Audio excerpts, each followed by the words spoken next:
किसी अदना वर्कर को आज तारीख बनाई सेनेट की और मैं पाकिस्तान की तारीख की पहली यंगेस्ट सेनेटर बनी हूँ।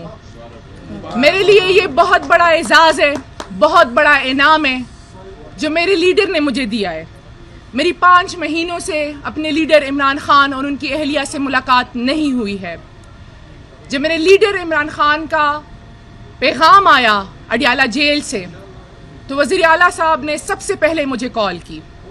उन्होंने कहा कि वो मुझे सपोर्ट भी करेंगे और वोट भी करेंगे और आखिरी दम तक उन्होंने मुझे खुलूस से सपोर्ट किया, वोट किया और फिर तमाम MPAs को बिठाकर सपोर्ट किया और मेरे तमाम MPAs भाइयों ने आज मुझे वोट दिए हैं। उन्होंने मिशाल यूसुफजई को कोई वोट नहीं दिया। मिशाल यूसुफजई की जाती कोई पहचान नहीं है।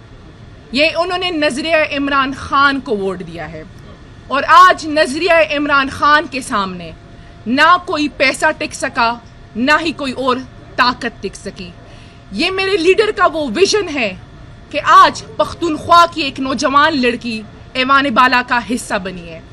मैं शुक्रगुजार हूँ अपनी पार्टी क़यादत, अपने एक्टिंग चेयरमैन, अपने सूबाई सदर जुनैद अकबर खान साहब की, अपने रीजन सदूर, अपनी तमाम तंजीमों, बिलखसूस अपने प्रपोजर और सेकेंडर तारिक अरियानी साहब, शकील खान साहब और अपने पोलिंग एजेंट मलक लायकत साहब और आफ्ताब आलम साहब की। मैं शुक्रगुजार हूँ अपने तमाम पार्टी के लोगों का, अब इमरान खान साहब के तमाम वर्कर्स का, सोशल मीडिया का और खैबर पख्तूनख्वा के हर उस बंदे का। मैं मीडिया की भी शुक्र